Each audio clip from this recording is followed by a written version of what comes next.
So, for today's discussion, we will be discussing chapter 6, which is about work measurement. So, I'm Stephen and I will be in charge of the first part, which is labor standard and work measurement. So, umpisahan na natin. So, pag sinabi natin labor standard, ano nga ba yung meaning nito?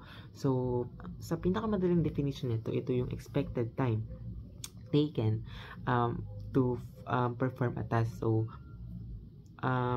nag-set ka lang dito ng time para sa isang task, hindi mo talaga siya mini-measure. So, i-dig deeper natin yan later on. So, let's move forward sa work measurement. So, ano nga ba yung work measurement? Ano yung pinag-aiba niya sa labor standard? So, wala naman sila masyadong pinag-aiba, pero at same sila na measurement para malaman natin gaano katagal matitake para ma-perform natin yung isang bagay. Pareha silang measurement ng pag-perform ng isang bagay. So, unlike labor standard, ang work measurement ay technique. Yun yung pinagkaiba nila. Ang work measurement ay isang technique. So, pag sinabi nating technique, dito na yung detail by part mong mini-measure yung mga bagay-bagay. So, unlike labor standard, yun nga, nag-set ka lang ng expectations ng time para sa measurement ng pag-perform ng isang bagay. So, for example, meron tayong bakery. Work measurement muna tayo. Meron tayong bakery. So, pag sinabi natin work measurement, dito na yung measure natin yung lahat ng process, lahat ng ginagawa mo. So, for example, meron kang unang mong ginagawa is hinahalo mo ng mga ingredients. So, that will take sabihin na natin na 2 minutes. 2 minutes mong hinahalo yung lahat ng mga parts, lahat ng ingredients mo. And after mo na nahalo, iset mo yung dough ng mga let's say 10 minutes para umalis na siya. So, and then another 20 minutes naman sa pag-prepare or sa pag-cook ng bread. Hindi sa paglagay mo sa oven So, pag inad mo lahat ng mga yon gamit ang work measurement, mag-arrive ka sa outcome na kaya kailanganin mo ng 30 minutes. 30 minutes na paggawa ng bread. So, dyan na papasok yung labor standard. Ibahin naman natin. So, yun nga, 30 minutes. Sabi natin 30 minutes. So, 30 minutes, makakagawa ka ng isang cake. So, sa labor standard, from the word itself, standard nga lang siya. Standard lang siya na siniset mo sa paggawa ng bagay. So, 30 minutes, 1 cake. So, mag-arrive sa conclusion na for 1 hour, makakagawa ka ng 2 cakes, and 1.5 hour, makakagawa ka ng 3 cakes, and sa 2 hours, makakagawa ka ng 4 cakes. So, yun yung pinagkaiba ng dalawa. At yun yung definition nila. So, sa labor standard, kakailangan mo ng work measurement kasi yung work measurement is detail by detailed. And sa labor standard is setting of expectations. So, more on standard nga lang siya. So, yun yung meaning nila. So, yun na. And let's move naman sa objectives ng work measurement. So, ano nga ba yung mangyayari? So, ano nga ba yung goal ng work measurement? So, medyo common sense na lang naman din to. So, pahapyawan ko na lang siya. So, para i-explain ko na lang yung mga konting part kasi nga common sense na lang siya. So,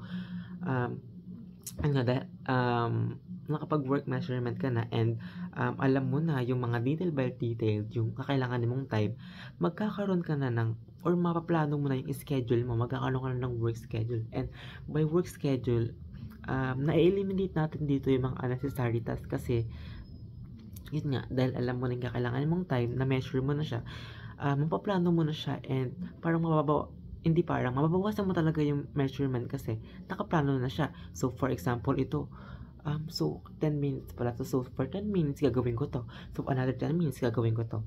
And yun. And by that, nababawasan din naman yung human efforts natin. Kasi, parang, na-predict na natin. So, parang, napuforce na natin yung kakailangan natin na time for performing this task. So, let's move naman sa sinasabi natin, uses. So, saan nga ba natin ginagamit itong work measurement na to? So, parang connected din siya sa objectives, no? More on workplace talaga yung uses na itong work measurement. And by that, ito yung example na nasa 50M ba sa inyo? Medyo common system din, pero explain ko pa rin naman siya. Pahapyawan ko. So, by work measurement, magagamit mo siya for creating the schedule. Na makikreate mo nga yung schedule same as the objective. And by creating that schedule, and alam mo na nga yung time na kakailanganin mo, magkakaroon ka na ng cost budgeting. So, malalaman mo na kung magkano ang kakailanganin mo na pasahod para sa mga trabahador mo. Ito yung kakailanganin nila na time sa pagtatrabaho sa bawat araw. And by that, sa mga workers naman, parang it enables us para magkaroon pa ng mga incentives or bonuses kasi malalaman ng mga employers mo kung gaano mo katagal napag-perform ang isang bagay. So, hindi naman tayo pare-parehas.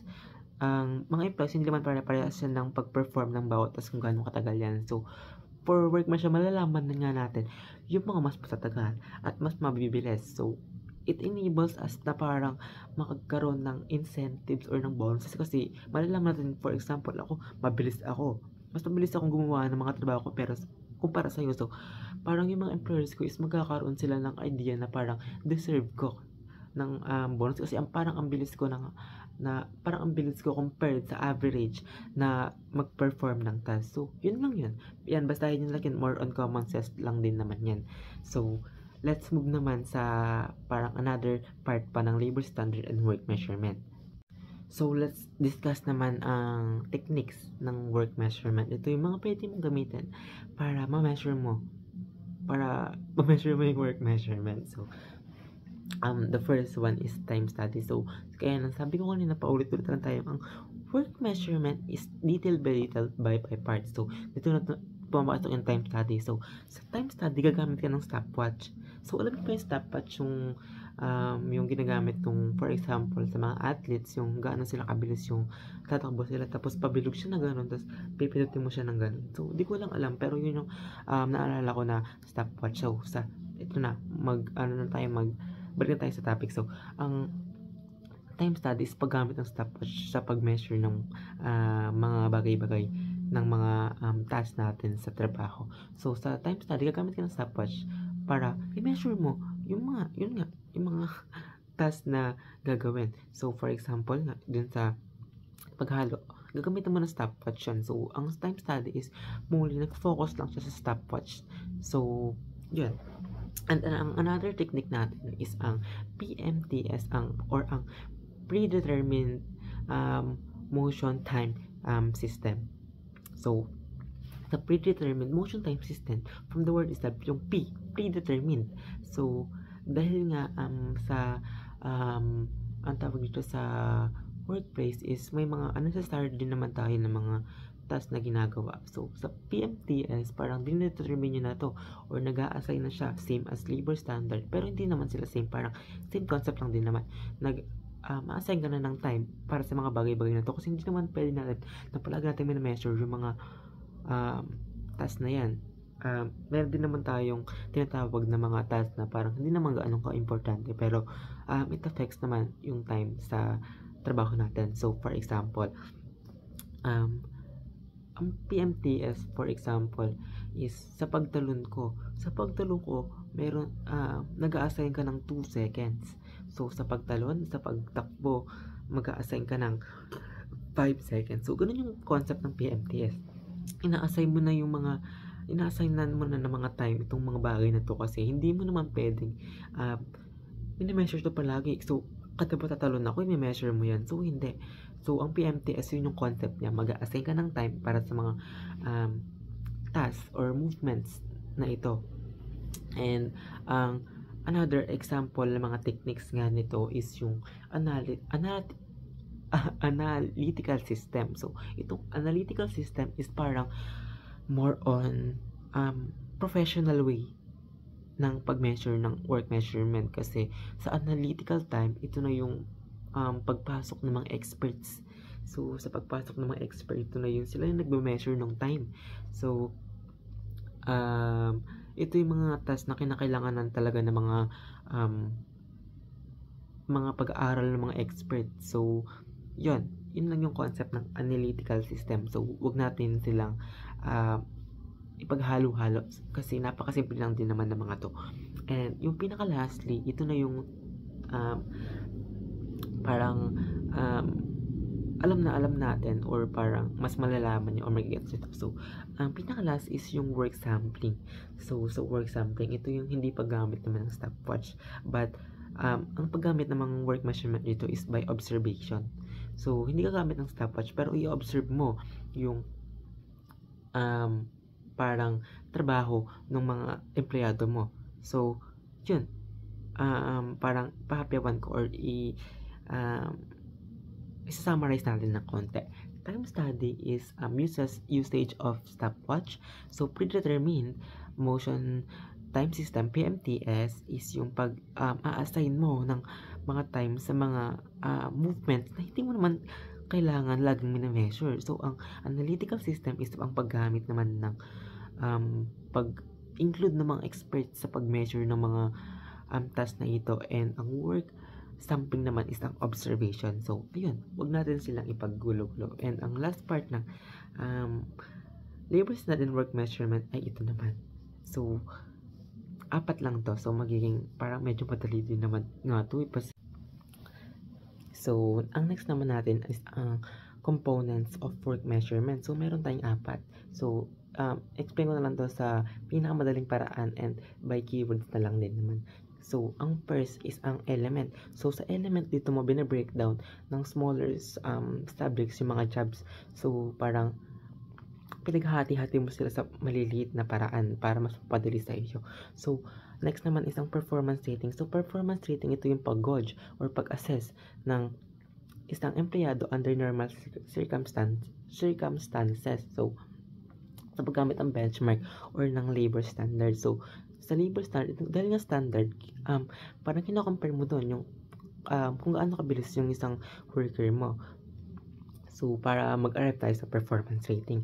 And ang next naman is ang allowance. So, syempre sa pagkatrabaho, hindi lang din naman sa buong 8 hours na yan is magtatrabaho ka. So, meron din naman yun mga break. So, yun yung tinatawag natin mga allowances natin sa pagtatrabaho. Yung mga break, yung mga pag-inom, pag-wiwi, pag-CR break, yun yung tinutukoy ng allowances. So, ang next naman is ang pinaka-last is ang standard time. So, sa standard time, ito na yung pinaka-total. Yung total time na gagamitin mo sa buong pagtatrabaho mo sa isang araw with the allowances. So, yun. Parang simplify lang natin. Element is breaking down into smaller subjects ng jobs, performance rating, pag-assess ng speed or ng performance rating ng isang empleyado, allowances, yung mga breaks na tinitake natin sa pagtatrabaho, and ang standard time, ito yung totality ng time na ginagamit natin sa pagtatrabaho. So, that ends sa part na panguna, which is labor standard and work measurement. So, I hope may natutunan kayo, and let's move naman sa second part, which is time study. So, ayun. Good day everyone. My topic is about time studies. It's originally proposed in 1881 by Frederick Winston Taylor. It's a method of direct observation. Estimation of accurate labor cost is very essential, at it has got large effect on the price. Exact estimation of the time is very essential for correct pricing. As labor cost depends upon time estimation, therefore, time must be estimated correctly as far as possible. So, bakit nga ba mahalagang accurate yung time and pricing natin? Dahil alam naman natin, mahal yung labor and depende ito sa oras na kanilang ginagamit. So, kung di tama yung pricing natin, kung napamura yung pagpaprice natin, and then mahal yung labor kasi nga, maraming oras nila nagtrabaho, pwedeng malugi yung ating company or yung ating business. Product should be reached to him at promised date, which only possible when manufacturer is aware of the time taken by the product during manufacture. So, dapat daw, yung mga product mo is makarating sa date na pinag-usapan nyo ng iyong customer. Dahil ang makakaalam lang nito is yung manufacturer kung kailan niya ito mabibigay o matatapos. So, kailangan ng time studies. Next is pumunta naman tayo sa time study equipment. So, meron tayong dalawang time study equipment na sa timing device. Number 1 is yung stopwatch. Alam naman natin yung stopwatch is to record time. And number 2 is yung the study board for a fixing time for study form. Ito naman yung pagre-record mo ng time through paper or dun nga sa form na sinasabi. And C is the time study observation sheet. Time study form affixing on board. Sa time study sheet, dito nilalagay ko yung accurate time, date, kung may error ba, kung nagawa ba ng tama. And next is the other equipment. Other equipment, pencil and erasers for entering value, pagsusulat natin, pagbubura, pag-enter ng mga kailangan isulat. Calculator, alam naman natin kung ginagamit yung calculator. It is like calculating equipment, measuring tape, pag may measure ng equipment ng length. Tapos, steel rule, measuring ng equipment for length. Then, micrometer, sa word na micro, ibig sabihin, ito yung maliliit. So, ito rin yung pagsukat, pero yung mga maliliit na equipments. And, spring balance, ito o yung timbangan. Measuring equipment for weights, para siyang timbangan. Tapos, tachometer, it is a measuring equipment for speed. Sa iba, tinatawag din itong speedometer sa mga example sa motor. So, yun yung mga example ng ating equipment sa time studies. Sa time study definition, babasahin ko lang. The art of observing and recording the time required to do each detailed element of an industrial operation. The term industrial operation includes manual, mental, and machining operation where industrial operation. So first, meron tayong manual time, second, mental time, and machining time.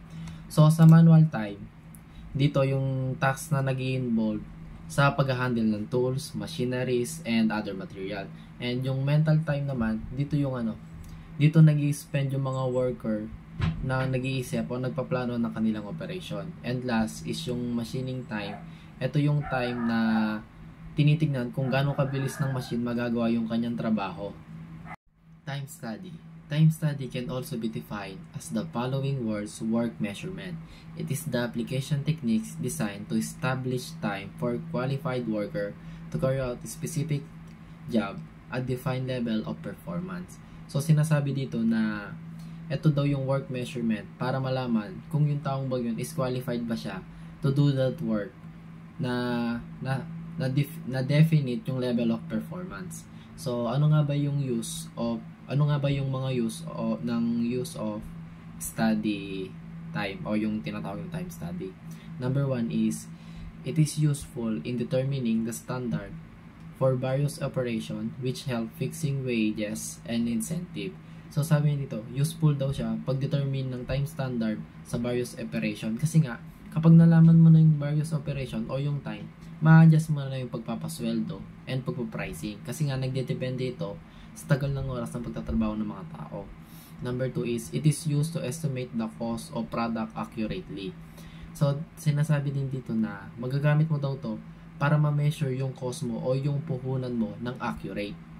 And number 3 is, it help in production control. Makakatulong dito sa production control. So, actually, itong mga use ng time study is self-explanatory na lang. Number 3 is, it help predicting accurately as to when the work will be completed, and hence customer can be promised to take delivery on the fixed date. So, dahil nga ginamit mo yung study time, parang dito, mapipredict o masasabi mo na sa customer mo kung kailan magagawa yung product mo, kung kailan mo madideliver, kasi nga, nakagawa ka na ng study time. So, parang nare-record mo na lahat kung kailan ito matatapos para ma-deliver mo ng fixed date.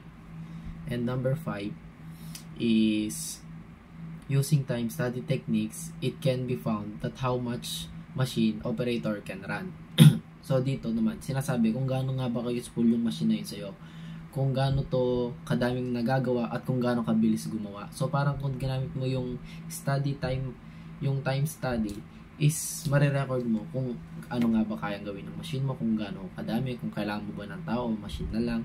So, parang ma-explain mo dito or malalaman mo kung gaano nga ba yung machine mo nag-work, kung gaano katagal, yun nga, etc. etc. And last one is the following stages in performing time study. Meron dito 3. Analysis of work, standardization of methods, and making the study. So, papaigsihin ko na lang siya, hindi ko na siya babasahin. So, meaning lang yan is yung analysis of work. Ito yung pag-analysis mo ng work. Like, The job and its operation are divided into smaller elements. So dito yung parang ina-analysis yung job mo. Kumbaga, hati-hatiin mo sila kung paano yung mga gagawin at kung paano mga gagawin or kung ano yung mga unang gagawin para mas mapadaling trabaho. Number 2 is yung standardization methods. So syempre bago ka magsimula, titignan mo na yung materials, tools, equipment, and yung working condition ay dapat nasa standard. Bakit kailangan may standard pa? Hindi pa pwedeng pichu-pichu na lang yung gamiting mga machineries, tools. Kaya ginagawa yung standard methods upang makasiguro na tatagal ito and maging consistent yung kanilang production kasi walang masisira and tatagal ito. And making the time study. So, making the time study, ito na yung parang ililista mo na lahat. Kung kailan matatapos, kung kailan magagawa. Kasi nga yung time study measure is kung paano nga ina-analyze niya kung ano pang kailangan mong i-improve. Kung malakas ba yung productivity. And so, kailangan ito ng pag-observe, recording each step, identifying delays and efficient, and recommending improvement. So, overall, dito ka na magsusulat kung paano ba ito mapapabuti. Kung paano mas may improve yung operation ng inyong company or business. So, yun lang po. Thank you. Good day everyone, I'm Felix Maxim Lising and my topic is about standard, actual, and normal times. So first, let's define the normal time. Normal time is the time required by a normal worker. So basically, from the word itself, normal time is ito yung oras na kinakailangan ng isang worker para magawa niya yung isang task or yung trabaho niya in a normal time. Ginagawa niya talaga yung trabaho niya na yon. Or gagawin niya yun like sa normal na bilis lang and normal na bagal. And normal time is nagsisilbi din siyang pamantayan para ma-estimate yung production cost, performance standard ng isang worker and the production planning. And it also helps the manager to evaluate the efficiency, productivity, and labor requirements with the manufacturing or service environment. And the next one naman is the standard time. Standard time is the time taken by a normal worker for a specific task or job working under moderate conditions and includes other allowances. So standard time naman is parang normal time lang din siya. Kailangan lang din magawa ng isang worker yung task niya in a normal time but standard dapat yung gagawin niyang trabaho, like mataas yung performance rate niya and dapat magawa niya talaga in a normal time yung trabaho niya na yon. And may mga conditions din siya like yung allowances, ganon. And the next one is the rating factor. Rating factor is expressed as a percentage of the efficiency of representative operator, which indicates how efficient an operator is compared to some of his average fellow workers. Rating factor naman is dito tinatansya kung gaano mo nagawa yung trabaho mo or yung performance rate mo, tinatansya siya, and kung gaano nga kataas yung performance rate mo compared dun sa ibang worker, and it is expressed as a percentage. So now let's compute for the normal, average, and standard times. For the normal time, the formula is OT multiplied by RF divided by 100, where OT is observed time and RF is the rating factor.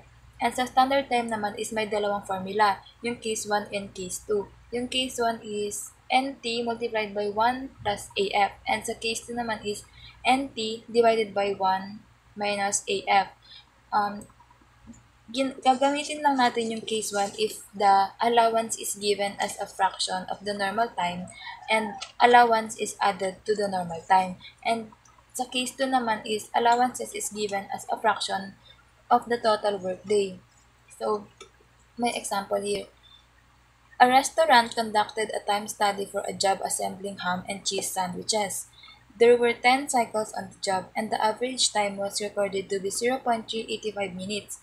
Determine the standard time of the assembly if the operator is rated 80% and the allowances factor is 12%. So the given is OT, or the observed time, is 0.385 minutes, and the RF, or the rating factor, is 80%, and the allowance factor naman is 12%. So now let's compute.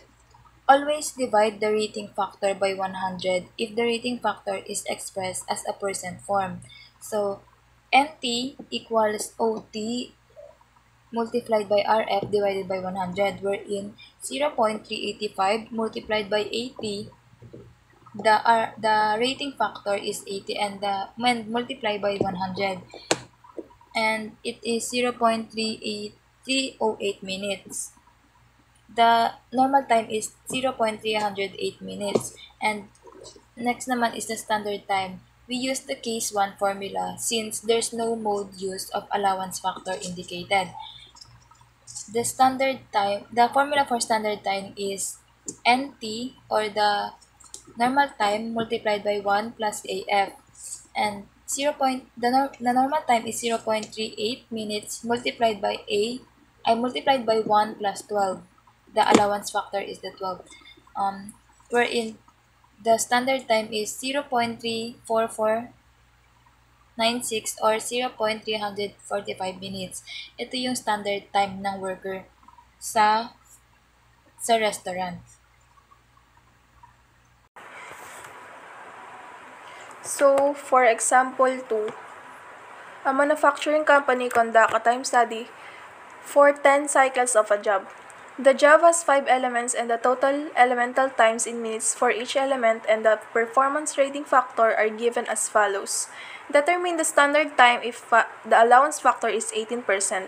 So, yung given is N is equal to 10 cycles and allowance factor is equal to 18%. So, to get the standard time, first, you need to find the average observed time and the average normal time. So, yung sabi dito, to get the average observed time, sum is divided by 10 to get the average observed time. So, yung sum daw is i-divide sa 10, which is yung sum is 3.61 divide 10. Tapos yung makukuha doon is 0.361. So, ganun din yung susunod na gagawin sa next element. Then, yung next is yung average normal time. So, to get the average normal time, multiply rating factor with average working time to get the average normal time.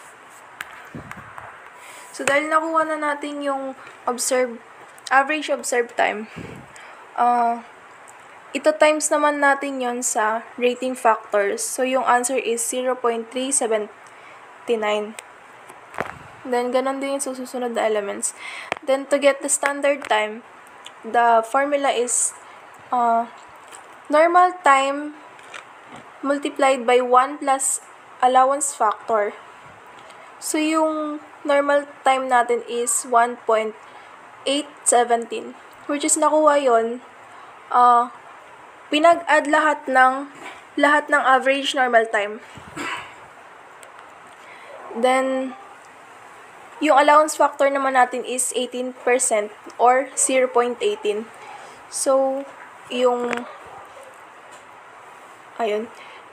So, yung i-compute natin na standard time is 1.817 multiplied by 1 plus 0.18, which is yung answer is 2.144 minutes. So, now we're going to performance rating method. So, ayon sa Society of Advancement of Management, ang performance rating ay parang pagsuri ng efficiency or kakayahan ng isang worker. So, pinag-uusapan dito kung ang manggagawa ay gumagawa ng trabaho ng ayon sa tamang bilis at quality, or kung kailangan pang mapabuti ang performance niya. So, ang performance rating ay ang proseso ng pag-adjust ng actual na bilis ng trabaho ng isang manggagawa at kino-compare ito sa mental picture ng observer tungkol sa tamang bilis ng isang operator na nagtatrabaho sa normal na speed.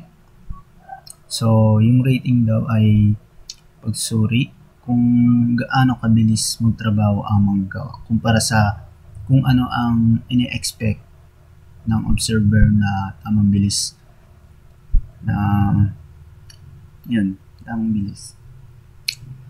So, yung standard rating naman, ito ang average na bilis na inaasahan mula sa isang qualified na manggagawa kapag siya ay motivated at nagtatrabaho ng maayos. Pero walang wage incentive plan or dagdag na benefits na. So, ang standard daw ay denoted as 100, no? So, then, yung rating factor naman, ginagamit ito para i-convert ang oras ng isang trabaho sa normal time. So, para makuha yung normal time, use this formula, which is normal time is equal to observed time times observed rating over standard rating, which is yung 100. There are 6 methods of performance rating, no? So, first is speed rating, skill and effort rating, Westinghouse system of rating, synthetic rating, objective rating, and physiological evaluation of performance level. So, first is speed rating, no? So, speed rating, ang tinitingnan lang ay ang bilis ng galaw ng isang worker. So, ang mga rating personnel ay mag-observe sa mga galaw ng worker and kino-compare ito sa standard na bilis na inaasahan mula sa worker. So, kapag nakita nila na mas mabilis or mas mabagal ang worker kaysa sa ina-expect na bilis, ito ang magiging basehan para sa rating. So, ang formula daw ng speed rating is equal to worker speed over yung inaasahang bilis ng worker. Ayan. So, halimbawa, kung ang standard speed na inasahan sa isang task ay 10 units per hour at ang worker ay nakakagawa ng 12 units per hour, no? So, ang speed rating ng worker ay magiging 12 over 10, no? So, pag dinivide mo yun, 12 divided by 10 is equal to 1.2, no? So, ibig sabihin, ang worker ay mas mabilis kumpara sa standard. Next is skill and effort rating or tinatawag na BEDOC system. So, ang skill and effort rating naman ay isang sistema na inintroduce daw ni Charles E. Beddoes noong 1961. No? And kilala rin ito bilang BEDOC system. Sa system na ito, ang observer ay tinitignan ang bilis ng paggawa ng worker or kung gaano kabilis niya ginagawa ang mga galaw sa trabaho. Pero hindi nakafocus sa specific na skill or sa mga techniques na ginagamit ng mga worker. Ang tinitingnan lang is yung kung gaano kabilis niyang ginagawa ang mga trabaho at paano ang bilis ng kanyang paggawa. So, ang BEDOC system daw ay may unique na unit na tinatawag na B. Na tumutukoy sa standard minute. Ang isang B ay binubuo. And then, tama yun. So, ang isang B ay binubuo ng dalawang bahagi, no? So, work component and relaxation component.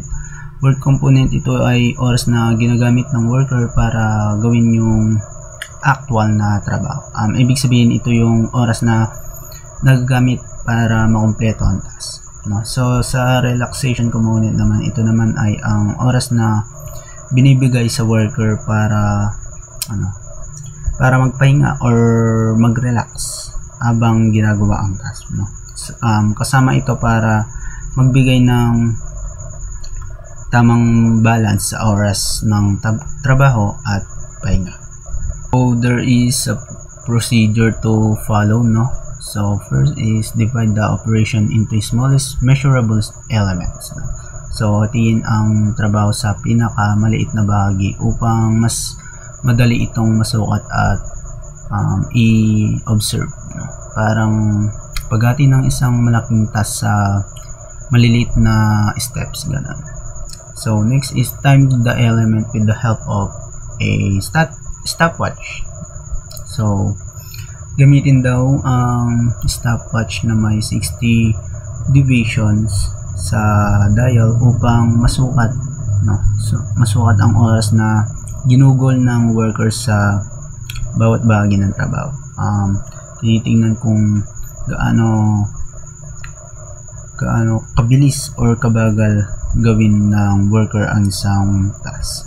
So, next is take sufficient observations and calculate average time. No?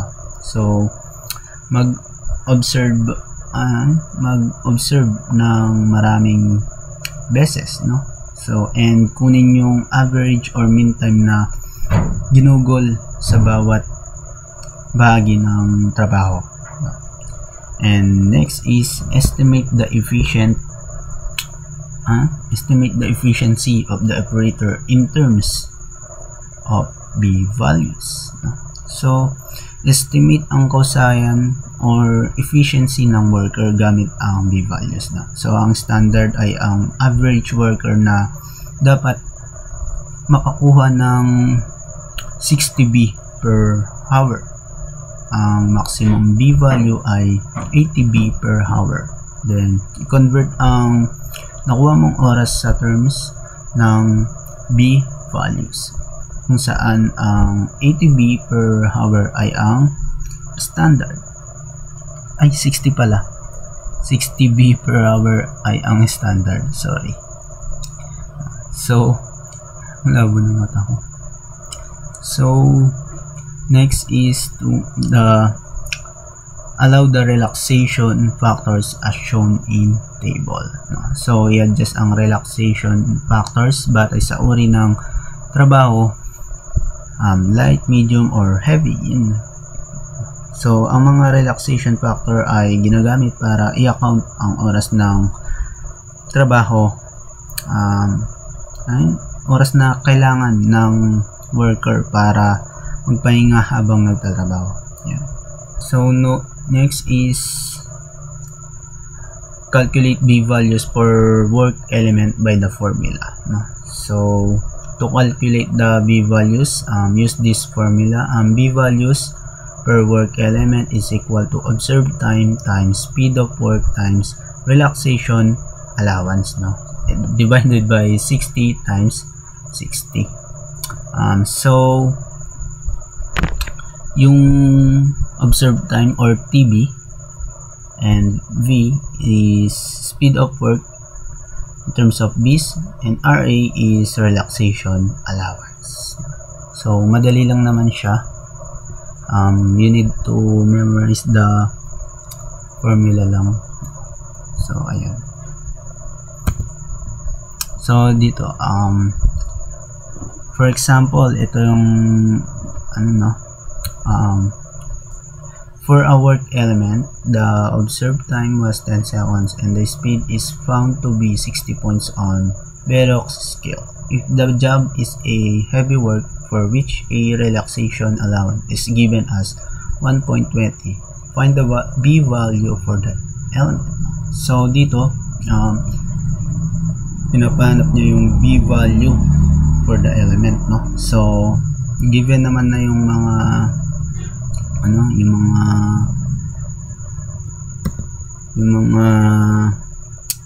TB, V, and RA, no? So, yung TB or observed time in seconds, which is yung 10. And then yung V naman, yung speed of work, no? So yung 60. And then yung RA naman, yun yung relaxation allowance, no? Which is yung 1.20. And then divide mo lang siya, divide 10 times 60 times 1.20 over 60 times 60. Then makukuha mo na yung 0.2B.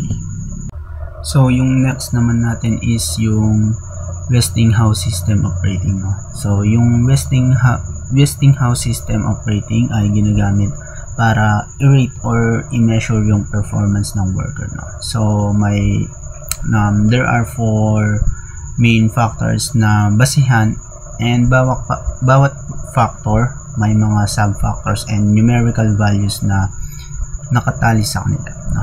So first is skill, no? So ito yung kakayahan or kasanayan ng worker sa trabaho, and kung mabilis siya matuto, magaling mag-perform at may high level na skill sa ginagawa niya, mataas ang rating niya sa skill. So yun.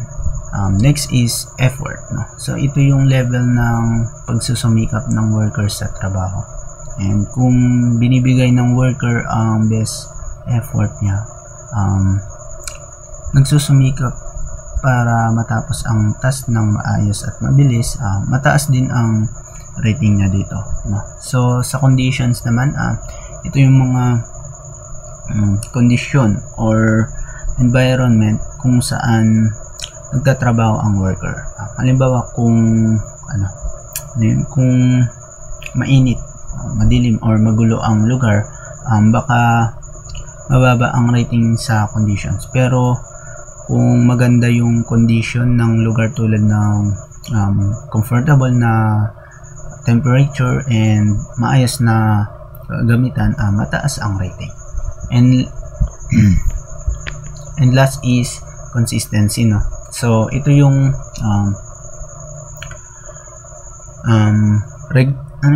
regular or consistency ng worker sa paggawa ng task. So kung ang worker ay laging consistent sa performance niya, ibig sabihin hindi siya pabago-bago, no? So mataas din ang rating niya dito. So to calculate the Westinghouse rating, no, you need to follow this formula, no? So Westinghouse, kung pag kinuha ang Westinghouse, you need to sum of ratings, no? So magkikita naman siya dito sa Westinghouse system of rating table. So ayan. And then after that, pwede mo nang kunin yung rating factor, no? So rating factor is equal to 1, positive or negative Westinghouse rating. So pagkatapos nun, pwede mo nang kunin yung normal time, no? So paano kunin yung normal time? Which is normal time is equal to observed time times rating factor. So nakuha mo na yun, pwede mo nang kunin yung standard time, which is pag kinuha mo yung standard time, you need to multiply normal time multiply by 100 over 100 minus total allowances percentage. So ayan, magigets nyo to pag minemorize nyo yung formula. So ito yung example ang sagutin natin. So sample, the observed time for an element is 1.2 minutes and the rating were found to be as follows. So skill, excellent B1, no? So makikita natin tong value ng skill excellent B1 sa table, sa Westinghouse table, no? So check muna natin. Ayun, no? So excellent B1, positive siya, 0.11, which is tama naman siya dito. So, ayan. Sa effort naman, good, C1. Check muna natin. Yun. Positive, 0.06, no? Tama naman siya. And then, yung average D naman ng condition. Tingnan natin kung tama. Wala siyang value, 0.0 lang. Oh, tama din siya. And then, yung last naman, yung consistency. Good, C. So, tingnan natin. So, tama din siya. Positive, 0.01. So, determine the normal time or basic time for the element under observation. So, refer Westinghouse performance rating table. Also find the standard time at 20% allowance. So, first, you need to calculate the rating factor, which is the positive or negative, and then you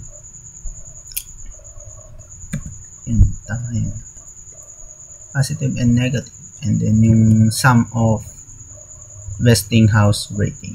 So, ayun. Dito sa table, yung total rating niya is 0.17 positive, no? So, sundan lang natin yung formula ng rating factor. 1 positive or negative, 0.17, so is equal to 1.17. And then pagkatapos nun, you need to calculate the normal time, no? So, normal time is equal to observed time times rating factor. Since meron kang rating factor, wala na lang is observed time. Saan makikita yung observed time? Dun sa given, no? So, makikita naman na the observed time for an element is 1.2 minutes. No? So, times lang siya.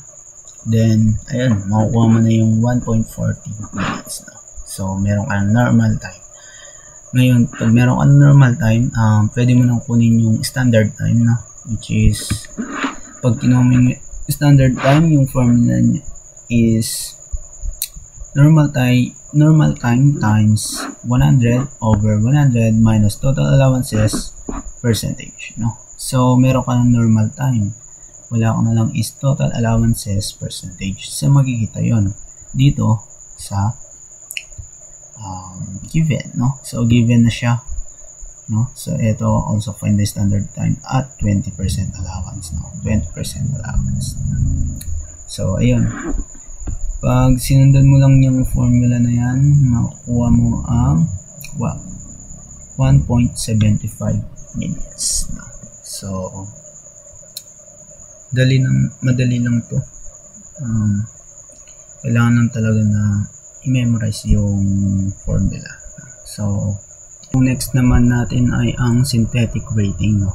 So, ang synthetic rating ay isa daw sistema ng pag-rate na inintroduce naman ni Morrow, no? So, excuse me, sorry. So, ginagamit ito para sukatin daw ang performance ng worker based sa comparison ng actual time at mga predetermined na standard time, no? So,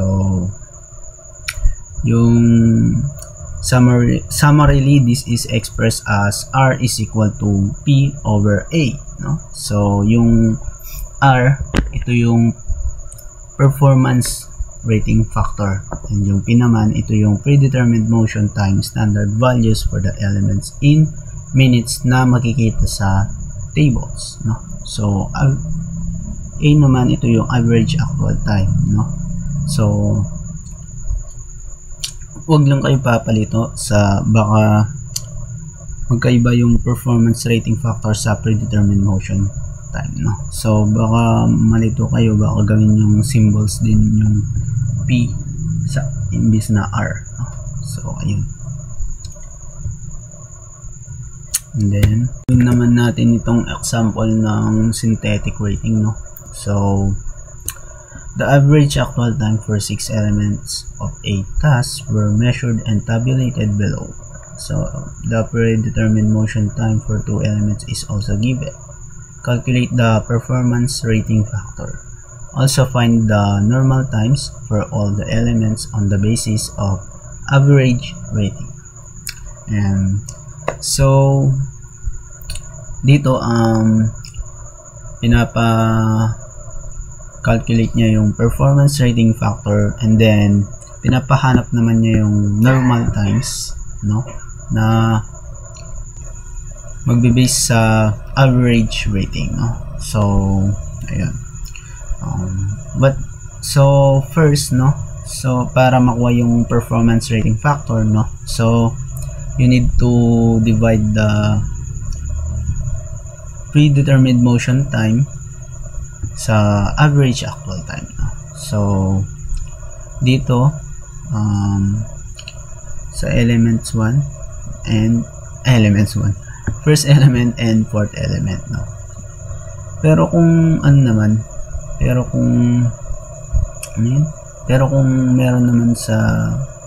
meron din naman sa predetermined motion time, ganun din, divide lang din sa A, ganun. Huwag lang basta same lang siya, same formula, no? So dito 0.45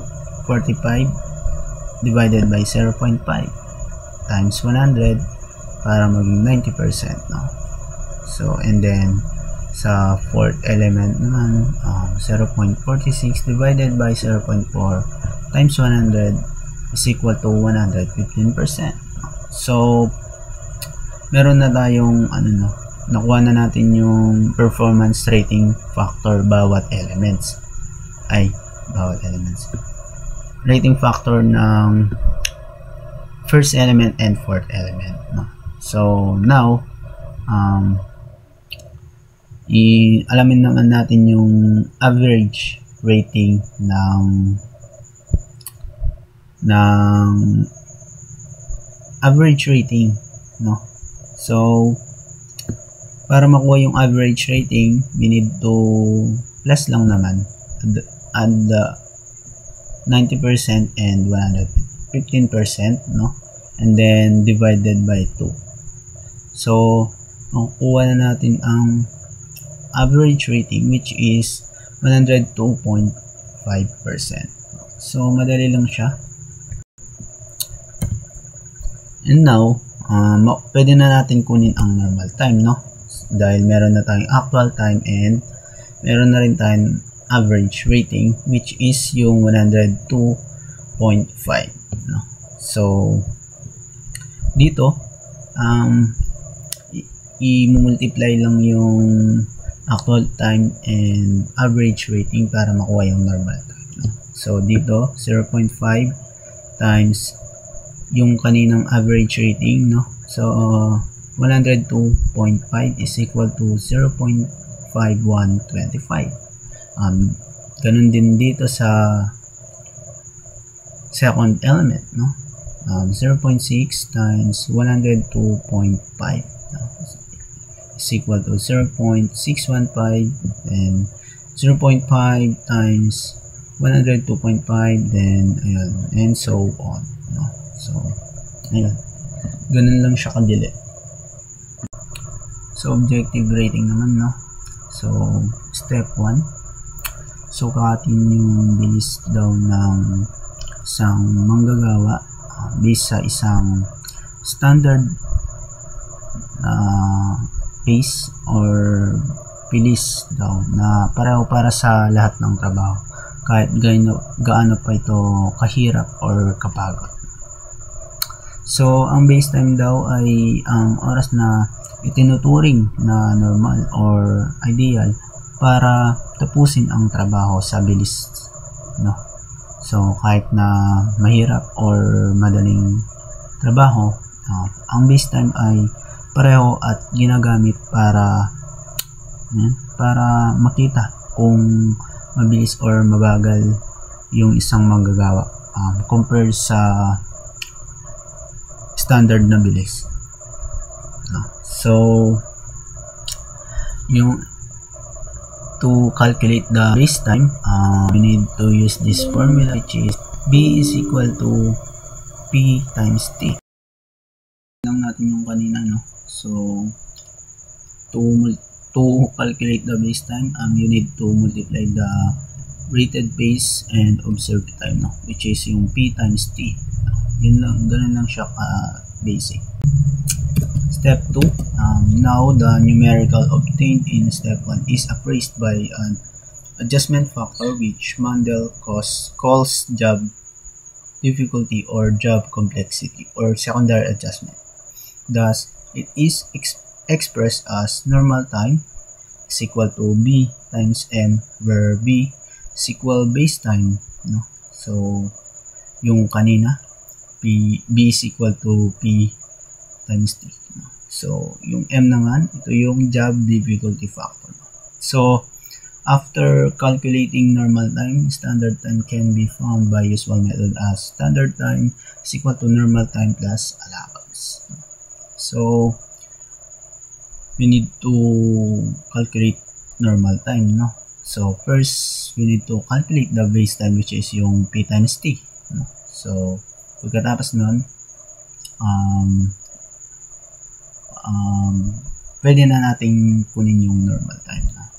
So pagkatapos natin makuha yung normal time, pwede na natin i-calculate yung standard time, no? Which is yung normal time plus allowance. Ayun, ito yung summary niya. Base time is equal to pace rating times observed time.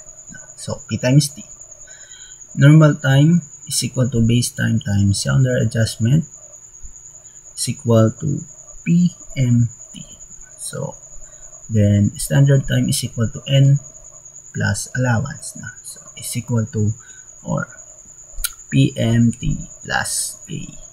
So sagutin natin tong example. The observed time for an element is 1.2 minutes. The pace rating for the element is 120% and job difficulty is found to be 30%. Di ko alam kung 130% ata to. So 130% siya. Find normal time of the element. Also find standard time at an allowance of 10%.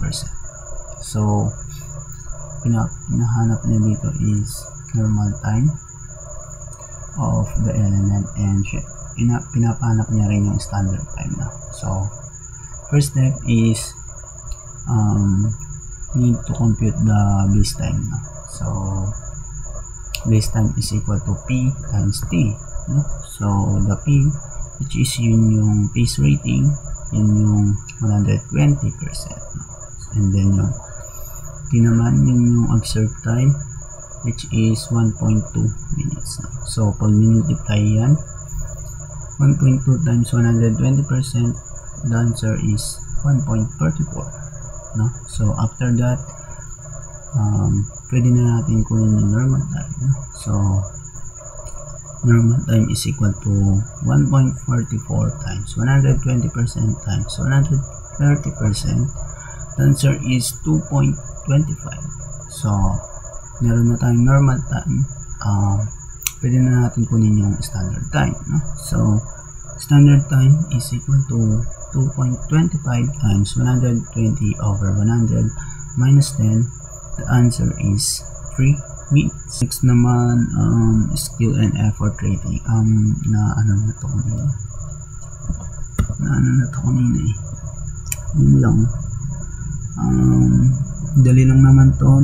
Yung formula niya lang is the number of beats per work element is equal to observed time times speed of work times relaxation over 60 times 60. So, or TB times V times RA over 60 times 60. So, ganun lang siya. Ayun, example, yun nga.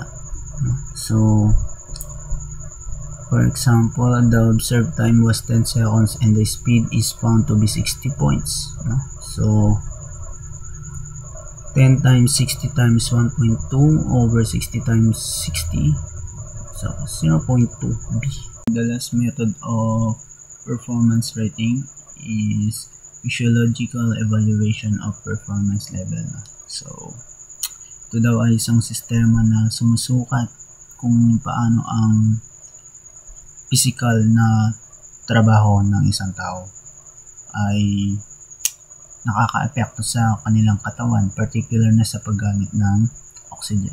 And ayon sa mga eksperto, habang mas maraming trabaho or physical na activity ang ginagawa, mas mataas ang kinokonsume ng oxygen ng katawan dahil kailangan ng katawan ng sapat na oxygen para magpatuloy sa paggawa ng mga gawain. However, this method is not in much use presently. So, madali lang naman yung formula niya. Normal time is equal to observed time times rating factor, no? So, and then, pagkatapos noon, pag may normal time ka na, standard time is equal to normal time times allowance factor, no? And then, pagkatapos noon, allowance factor is equal to 100 over 100 minus allowance in percentage. So, madali lang naman siya. You need to memorize all the formulas lang. So, that's it. So, good morning everyone. I'm Liberty Villanueva, and I will discuss about the allowance factors and production studies. So, allowances, ito yung amount of time na binibigay sa mga workers for their personal fatigue and unavoidable delays. Ginawa ito para na din ma-avoid yung pagiging productive nila 100% of the time. And there are 5 categories of allowances. Una na dyan yung relaxation allowance. From the word itself, relaxation, meaning binibigyan ng time na makapag-relax yung mga workers. And next is the interference allowance. Applicable ito sa mga machines or process control jobs. For example,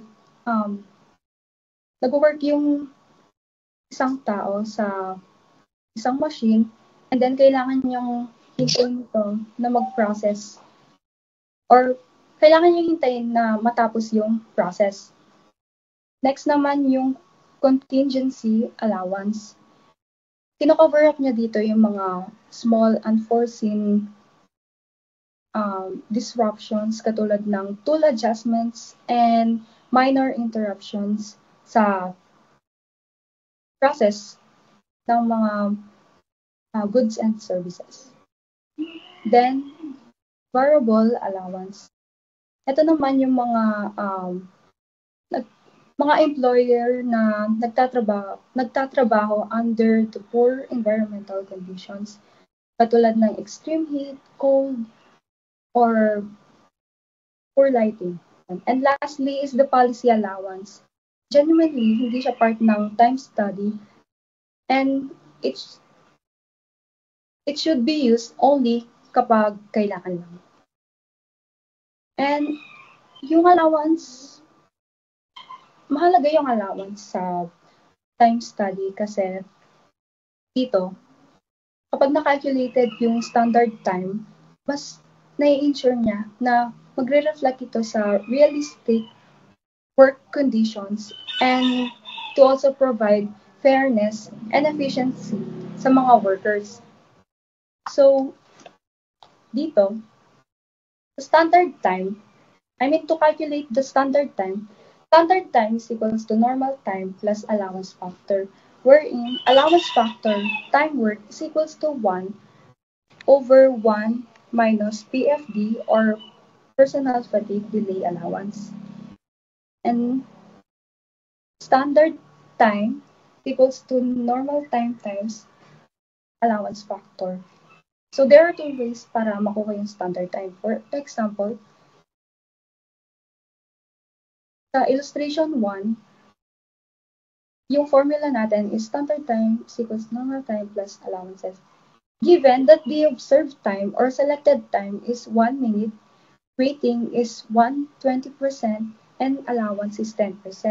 So, kunin muna natin yung normal time. So, to get the normal time, observed time is multiplied by observed rating over standard rating.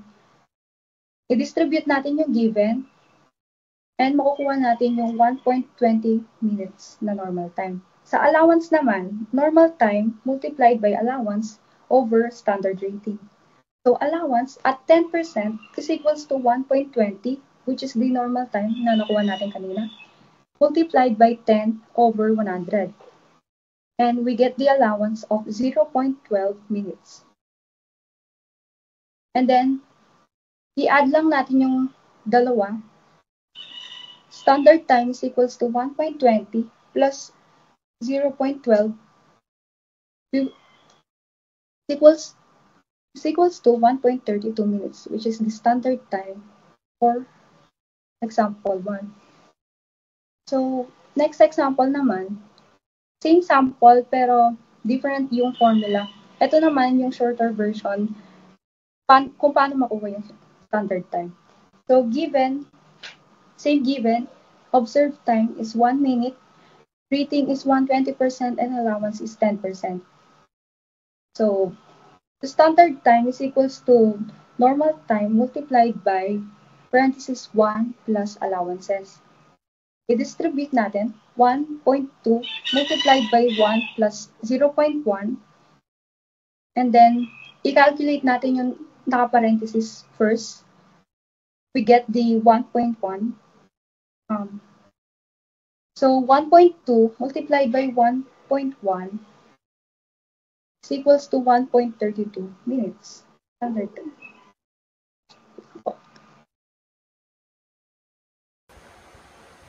Hi guys, I am Marian and I will be reporting about work sampling and ratio delay study. So, work sampling is a statistically based technique utilized for analyzing work performance and machine utilization by direct observation. This technique is particularly useful to estimate the proportion of delays or idleness occurring in an enterprise plan and attributing the cause for it, such as powerful failures, input delays, machine cleaning, machine breakdowns, and manpower idling. So, work sampling is also called activity sampling or ratio delay study. It is based on the statistical method first devised by LHS Tippett in 1934. This technique is more suitable for analyzing group activities and repetitive activities which take longer durations. So basically, ang work sampling method or work sampling technique is ginagamit siya para makuha natin yung work performance ng isang manpower and ng machine utilization using direct observation. And ginagamit to para sa mga activities na nagtitake ng long durations. So, ano nga ba ang objectives ng work sampling? It is to measure activities and delays while a man is working and percentage of that he is not working. It means a fair day's work. Under the certain circumstances, to measure manual tasks, that is, to establish time standards for an operation. So, yun nga. Ang objective ng work sampling is para ma-measure natin yung activity and delay ng isang tao and yung machine na ginagamit niya. So, sa percentage na yun, pati doon, makukuha mo yung percentage na parang nagpahinga siya or hindi siya nag-work sa buong shift niya na yun. Sana gets niyo. The theory of work sampling. It states that the percentage of observations recorded on an operation in any state is a reliable estimate of the percentage time the operation is in that state, provided sufficient number of observations are taken random. Here, particular stress should be paid on the words random and sufficient numbers of observation. Tapos, sa method na to, errors are likely to occur, but error tends to diminish as the number of sample increases. So, dito sa example natin sa PPT, meron tayong yung state, the total observation, the working, and the idle. So, yung working dito, it stands for working time. And yung idle is yung parang resting time, something like that. So, para makuha natin yung percentage ng idle time and ng working time is kailangan nating i-total yung kailangan nating makuha yung sum ng working time and ng idle time. So, nasa example natin is, nasa working is 36. And sa idle naman is 4, which is equal to 40%. So, para makuha natin yung idle time, kailangan natin i-divide ng 40 yung 4, then i-multiply natin siya ng 100. So, that means we got 10%. Tapos, to get the working time naman, gano'n lang din. I-multiply mo yung total observation, which is 36 sa 40, and i-multiply mo ng 100, which is 90%. So, ang study na to, for one operator a day siya. And it means that yung isang operator na nagtatrabaho for 8 hours, nag-rest siya or idle siya for 10% or 48 minutes ng day na yon. While nag-work naman siya doon ng 90% or 432 minutes of the day. So, next is yung work sampling procedure. Identify the specific activities or workers that are the main purpose for the study. So, para naman magawa natin tong work sampling procedure, ang gagawa nito is yung selected worker na representative ng group and dapat familiar siya sa standard work methods. Tapos, kailangan din, para magawa natin itong work sampling procedure, yung mga supervisors, yung mga workers, kailangan silang kailangan silang ma-notify or kailangan nilang malaman yung purpose ng study para ma-planan niyo yung sampling procedure. And lastly, kailangan natin i-determine yung numbers ng observation na kailangan gawin. So, ayun, to determine the numbers of observation to be made, kailangan natin na ma-determine yung confidence level. It is important to decide as to what level of confidence is desired in the final work sampling results. The common confidence is 95%. So, ang 95%, as we can see sa table na nandito, is area between 0 and z-score is 0.4750 and 1.96 ang z-score niya. So, next is kailangan natin iset ang accuracy limits and apply yung following formula. Dito na papasok yung formula natin na n is equal to z squared plus p open parenthesis 1 minus p close parenthesis over e, where yung n natin stands for number of observations to be made, z is the number of standard deviation associated with a given confidence level, p is for estimated proportion of the time that the activity is being measured occurs, and e is the absolute measure that is desired. So ito, para meron tayong example dito. So, in a work sampling study, a mechanic was found to be idle 20% of the time.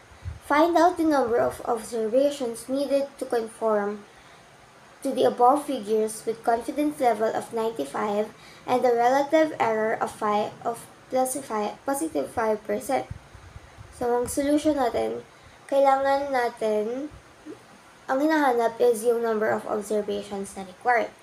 So, kailangan natin gamitin yung formula natin, which is n is equal to z squared nga.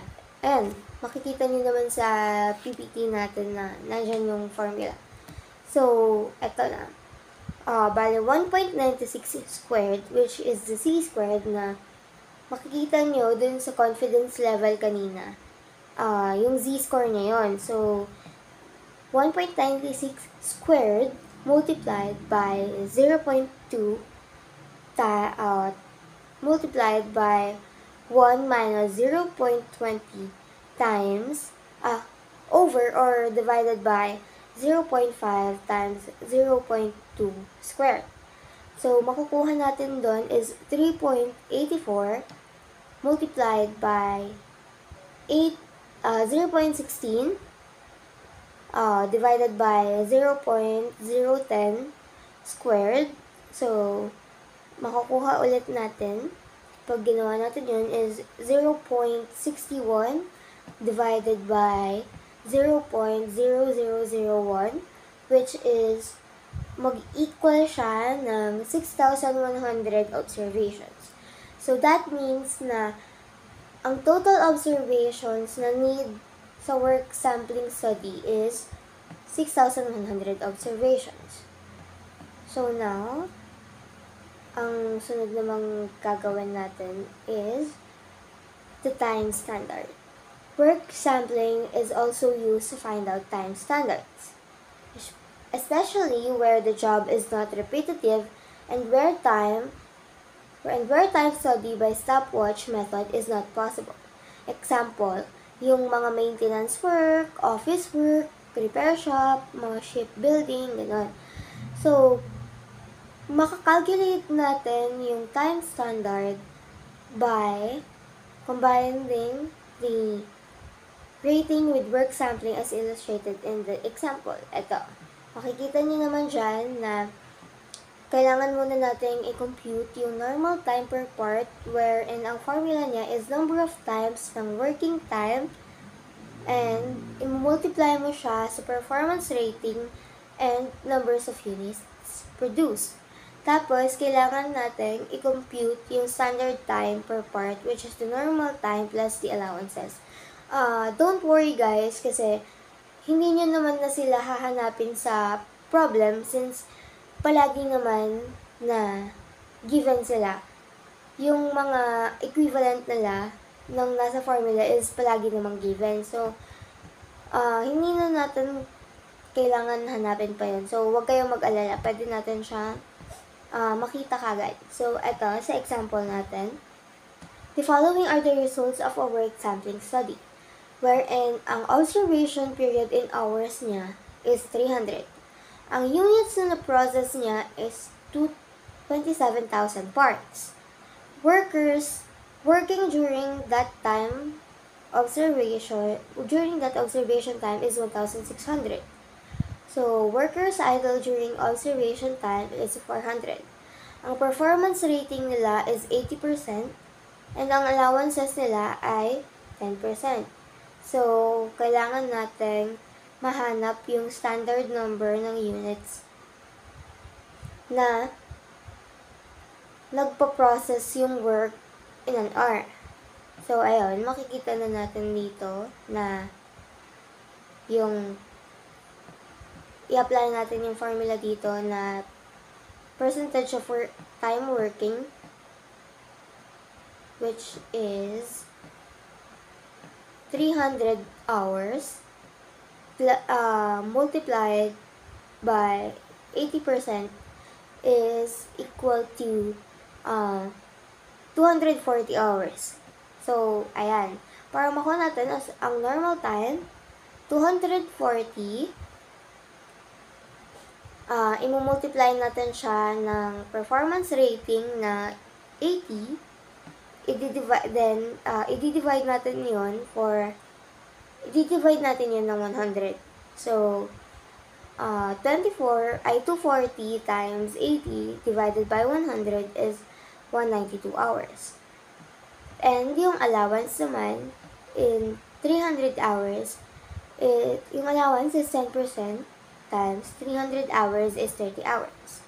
So, para makuha natin ang standard time, yung normal time natin na 192 hours, i-add natin siya sa allowances na 30 hours. So, meron tayong 222% or 222 hours. And yung standard number of units na na-produce natin per hour, para makuha natin yung total nun, kailangan natin i-divide sa units na process divided by the standard time. So, ang units na process natin is 27,000 divided by 222 is 122 parts. So, yun. Nakuha na natin yung nakuha na natin yung work process or the units of work. The number of units, ayan, na naproprocess nila per hour, which is 122 parts nga. And next is application ng work sampling. Ina-apply ito sa estimation ng percentage ng utilization ng machine, tools, cranes, fork trucks, and etc. It is also applied to estimate the percentage of the time consumed by various job activities. For ratio delay studies, to measure performances,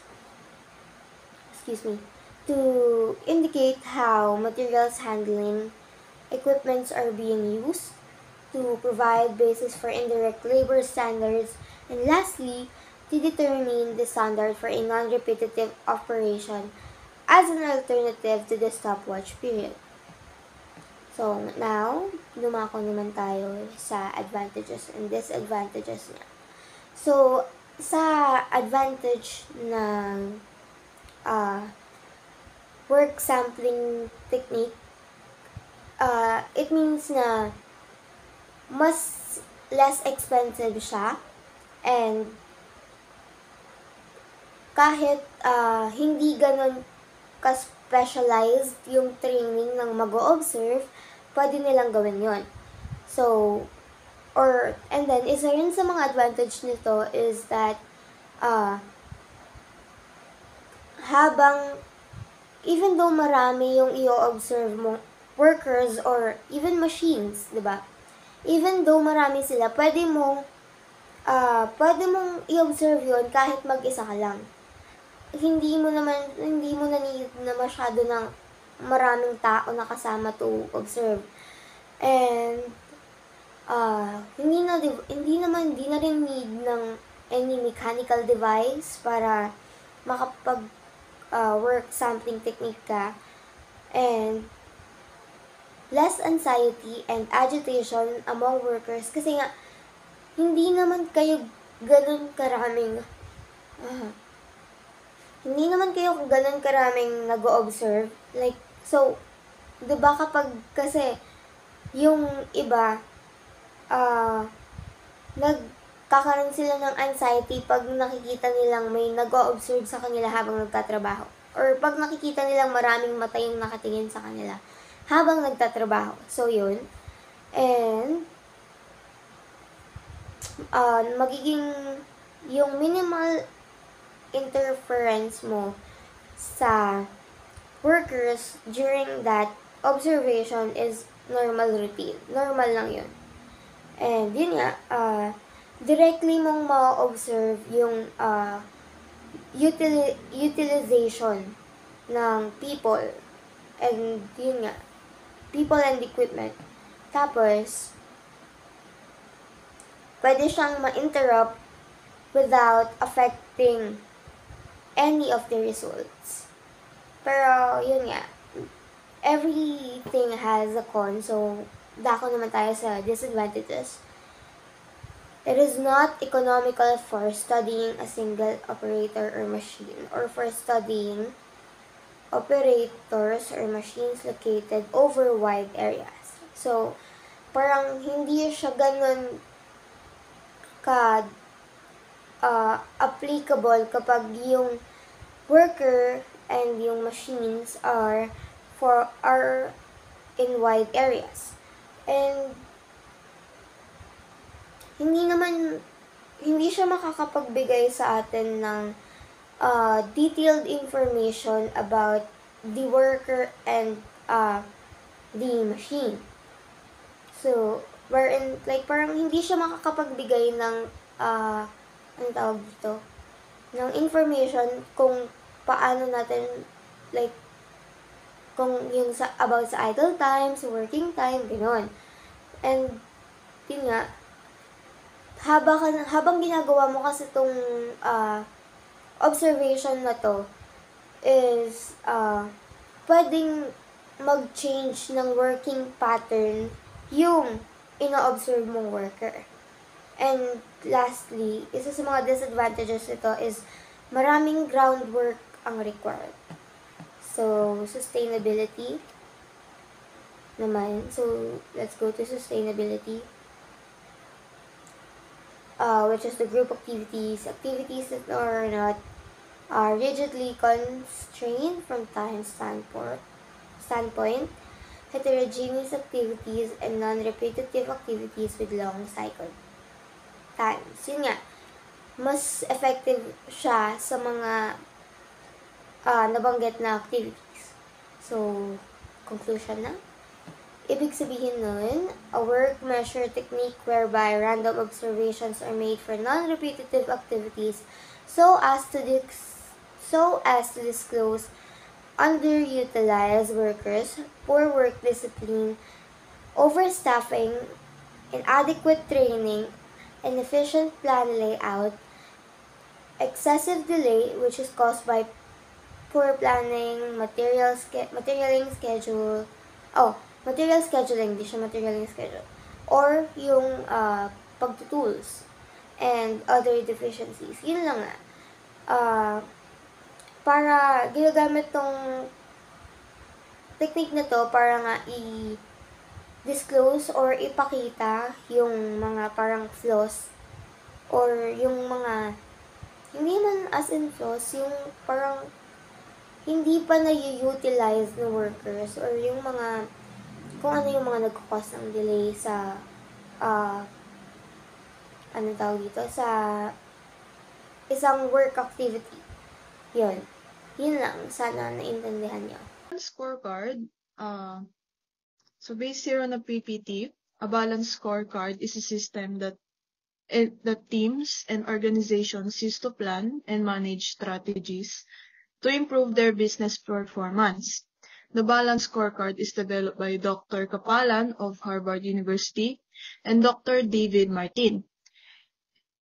It comes with the idea looking for the strategic measures such as financial measures to get it more balanced with the performance.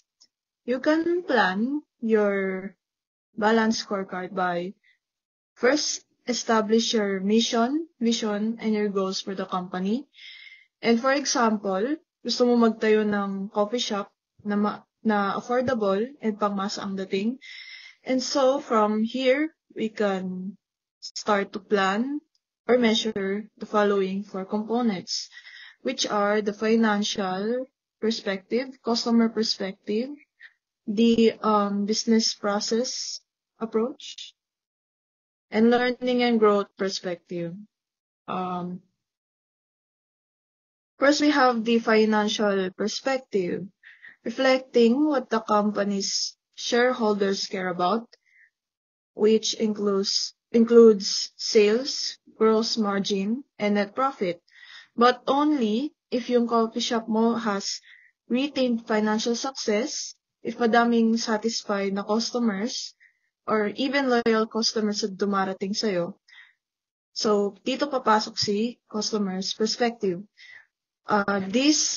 We need to measure how customers you serve each month and how satisfied they are with your coffee. So, para maka-receive tayo ng positive feedback from customers, we also need to do our work as well ng maayos.